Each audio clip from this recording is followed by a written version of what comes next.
Project Triangle Strategy is basically Game of Thrones, but without the sex and graphic nudity. I love it.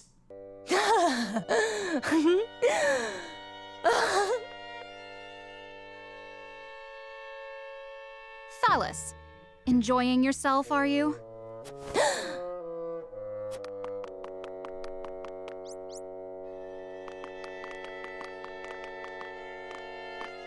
I do wish you'd learn to temper your vices, brother.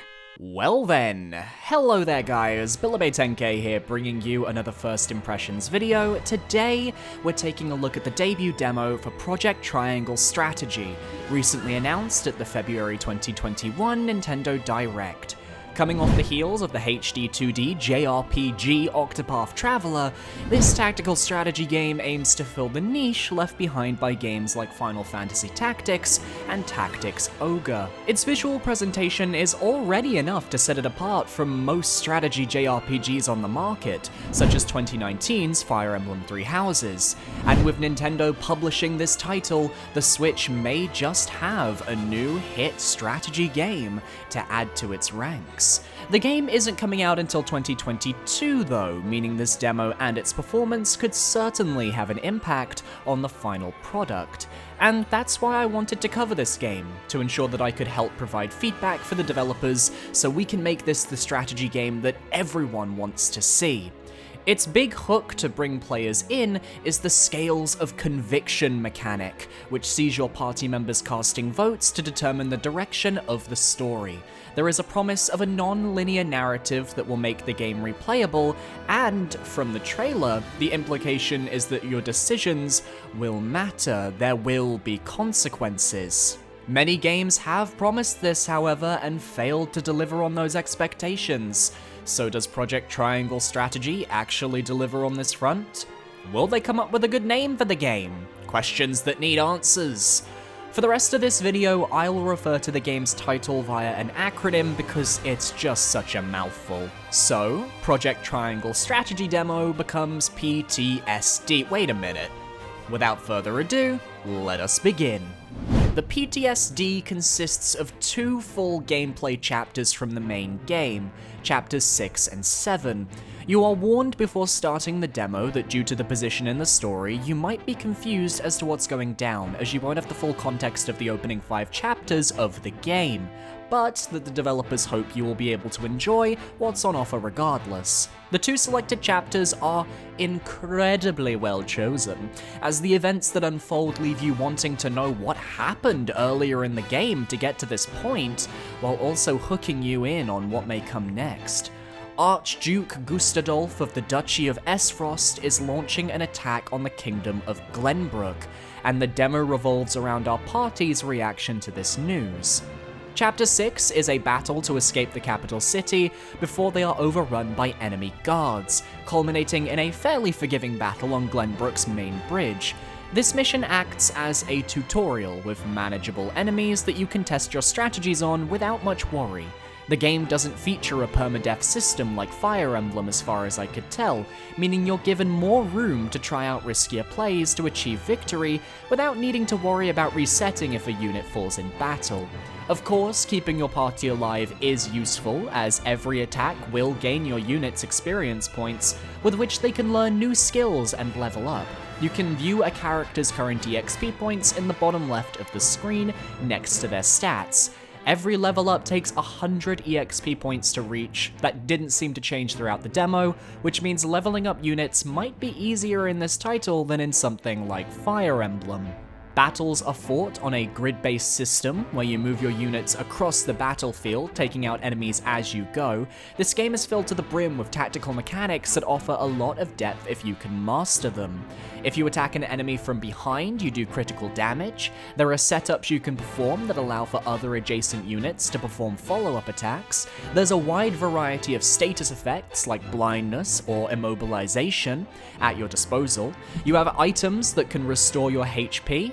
You can choose what direction on the battlefield to face at the end of a turn, so you can place yourself strategically to avoid being backstabbed yourself because the enemies have access to everything you do. What I love most though is that every unit felt flexible in their role. Your healer can heal, but can also hasten other units' speed. Your ice mage can use ice magic, but can also create walls of ice that form choke points on the battlefield. Your archer has a variety of status effect-based arrows. Your fire mage can cast spells, but also provide a counterattack status on your units. Your spy can take 2 actions per turn, meaning you can attack an enemy, then turn to stealth to remain undetected. And let me tell you, Anna's spy abilities allowed me to just barely win my last battle of the demo, as I kept her in stealth backstabbing Landroy while my tank took the damage from the other archers. It's rare to have such variety in units at such an early point in a strategy game, and it leaves me genuinely excited to see what more this game can offer. The way these character abilities are handled is through TP, tactical points. Every turn your character gains a tactical point, with the cap being 5. These points are what you need to use some of your more advanced abilities. You can't just spam your strongest attacks, you need to build your TP up first, be it waiting or using TP restorative items. Turn order is determined by a unit's speed, and you can always see who is up next by glancing at the bottom of the screen. If you know an enemy unit won't be attacking for a while, you could try defeating said unit with your own army before they even have a chance to strike. On the flip side, if you know that enemy units are about to move, you can work on positioning your characters to a safe location. This strategy is helped by the colored tiles when you move a unit. If a space is blue, it means it's a safe place to move to. If a space is purple, it means you're in range of an enemy unit, and you are at risk of being attacked. The enemy units in question will also have a red line leading from them to your character, so you know which enemies are able to attack you. This is a nice system, but in practice the colors are a bit washed out, and I found it hard to tell between the purple and the blue at a moment's notice. Perhaps having the colors stand out more, giving them more saturation, would help on the eyes. This does push into my next topic though, the visuals of the game. When this game looks good, it looks fantastic. The visuals can be jaw-droppingly gorgeous at times, with some of the battlefields and locations being beautiful to look at. Both of the potential Chapter 7 battlefields look fantastic, and I love that you get to explore these environments before you actually battle in them, allowing you to gain an understanding of the terrain, talk with the townsfolk or your party members, while finding hidden items to add to your inventory. The bridge battlefield was a little less inspiring, as one half of the battlefield leading towards the castle ends in an abyss pretty much. The map just stops, there's no set dressing to look at, it just fades into nothingness. That would be fine if the other half of the map followed the same formula, but it doesn't, there's structures there, it's just a little nitpick on my end though. There were also moments where the sprites looked awkward as the camera panned at an angle during cutscenes. You can see the lines of movement where sprites are having to shift to match the camera, and it was very distracting once I noticed it. And then I couldn't unsee it. I don't know if this effect is avoidable though, I'm not a programmer or a designer, so I really couldn't tell you. Now, in Chapter 7, if you're on the path to fight Lord Landroy, the area is awash with this sunset orange glow from the moment you arrive, even when everything is peaceful. You have this color bleed effect as well at the edge of the screen that almost looks like parchment or fire. Then, after the exploration phase, Landroy comes to fight, and midway through this cutscene, fiery embers appear on screen before the party realizes Landroy has just lit his village alight. This scene doesn't have the visual impact it should have, because barely anything changes aside from ember particles. We already had a serious amount of particle effects from the crops already though, so this slight scenery change doesn't have the impact they probably wanted. If the fields prior to the fire had a different color palette, like a blue sky at midday, this cutscene would have hit harder once the fierce oranges and yellows hit the screen denoting the fire. Subtlety can be fine, but in this instance it wasn't it, Chief. The HD 2D visual style isn't bad by any means, but for a tactical strategy game, I'd like some of the colors to be bolder and clearer, especially during battle, where it's important the visual cues are clearly indicated to the player.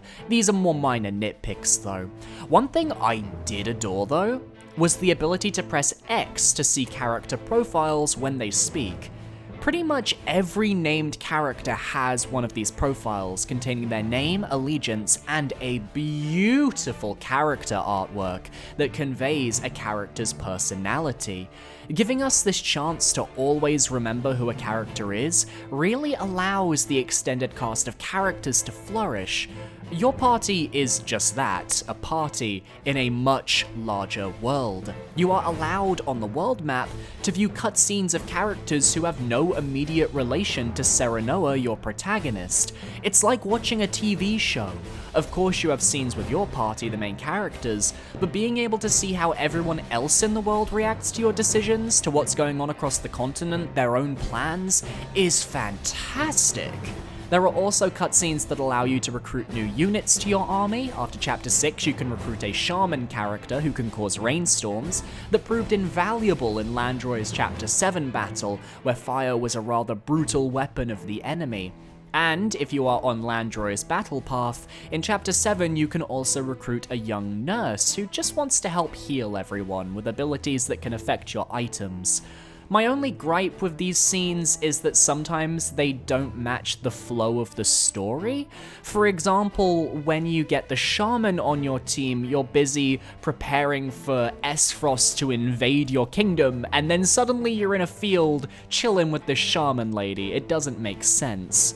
And the overworld cutscenes are fairly short, which is fine, but the load times for this game are slow, and sometimes it feels like a chore to have to wait through the loading screen for optional cutscenes, which was time that added up during my play sessions. If the loading screen was interesting, it would be fine, but it's really bland. It's just a single logo in the bottom right corner, and it just didn't hold my attention.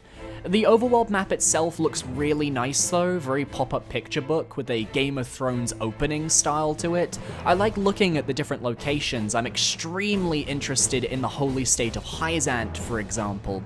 The zoom feature on it though was a bit jittery, laggy, needs to be smoother, and the same could be said about the camera for the game overall. The camera was really hard to control in battle, and I just wish it could be smoothed out a little bit.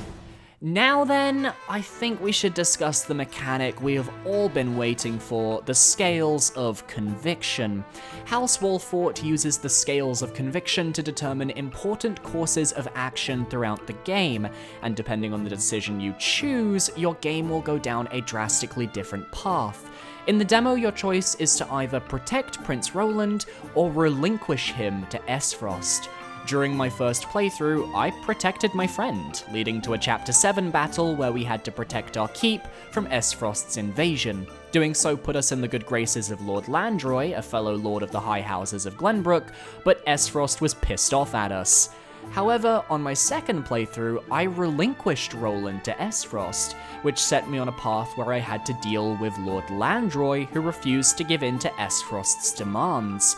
A parley turned into a bloody battle, and Landroy perishes. My decision had a hand in determining his fate. What I love is that these are genuine consequences for your actions. The story actually does change. The endings of the demo are different depending on the path you take. The characters outside of the party are having different discussions, different cutscenes. It's insane. If there are tons of choices like this throughout the main game, the replayability, the amount of potential missions, it's going to be off the charts. Characters are not safe. They may live on one path, but they may be slain on another, and this game doesn't shy away from killing characters off. When I first saw Roland's brother get cut down in the demo's first major cutscene, I was horrified when I saw blood pooling around this pixel character. The stakes were set. Now, you may have a hand in what path you choose to take, but ultimately all the major players in your party get a vote. There are some units that don't vote if they're not important cutscene characters, like your Ice Mage, the Shaman, or the Nurse, but you are at the mercy of everyone else in your group. If you've ever watched a reality TV show like Survivor or Big Brother, you might be familiar with group votes and how having alliances and convincing people to vote with you are important. In PTSD, it's the exact same concept. You gain information from the townsfolk, which can then be used to persuade the various party members on which way to vote. Some dialogue choices don't unlock unless you have the correct information, but what I love most is that you don't know if you've convinced a character to change their vote until all the votes are cast. Now, in the demo, I was able to convince people rather easily to side with me for both choices, but I imagine in the main game, things will be tougher, and characters may not be so easily swayed. Imagine wanting to go down one path, but your party outvotes you and forces you down another. I have to say, that sounds exciting. Alright, we're almost done, but I do have one major issue with this demo that I really need to bring up, and that is the voice acting. I appreciate the effort that the localization team has put into this demo, giving us so many voice lines, and there's a lot of dialogue to translate, but the voice acting is so hit or miss, and most of the time it's a miss. Characters like Gustadolf, Roland, Frederica, Benedict, Maxwell, and Hewitt sound fantastic. But then you have issues like Eridor, where the voice actor and the accent implied via the text don't match up. This also happens a lot with pretty much every single NPC in the game, where the villagers have these super strong accents that you'd attribute with a sort of British Cockney accent, but then it's just an American who just can't do it. Listen to this line as an example. Will slap my ass like I was just born. Ain't just the crops what are worse for wear. I'd cry over a lot, but not but dust would pour from my eyes. But the worst voice actor? I am so sorry. Sarah Noah, the main character, has the most wooden performance I have ever heard. It feels like the voice actor didn't get any real context towards the events of the game because his emotions aren't there. He almost never raises his voice in terms of emotion, except for brief dialogue clips in battle. It's the same tone regardless of what's going on. He speaks almost like he's always giving a boring anime protagonist speech, talking kind of like this, and not really changing his voice to suit the situation. And I can't connect with this character. Sarah Noah finds out that his dad is extremely ill, and this is the most emotion he can muster? Be strong, father. This realm still needs you. I still need you. Father. Father. And it's like this in the entire demo. No hate to the voice actor behind Sarah Noah. I understand that medieval fantasy scripts can be much harder to work with, as a lot of the dialogue doesn't always sound normal when spoken aloud, but I do hope they can give this man some voice direction and get a performance out of him that's actually befitting of this game's lead. Depending on how things go, I might consider just muting the voices in future and just letting my imagination run wild. So that's it for the demo. There's small aspects of gameplay I didn't touch upon, like quietuses, but I never used them in my playthrough, so I don't have any information to give in that aspect. But I really, really, really love what I've seen. This is a game I am genuinely very excited for. No amount of meh voice acting can hide the fact that Triangle Strategy shows so much promise in terms of its gameplay and narrative. I can only hope this game continues to improve so that in 2022, it feels like a finished title that can stand up there with the best of them. The PTSD is currently available on the Nintendo Switch eShop for download. Be sure to check it out when you have the chance, you won't be disappointed. Thank you for watching, guys. If you enjoyed, please consider leaving a like, comment, and subscribe. Be sure to check out last week's video where I reviewed the newly released Cyber Shadow. It was a very fun review. Or check out my last demo first impressions video where we ripped into Balan Wonderworld. That was an experience to say the least. See you guys next time. Goodbye.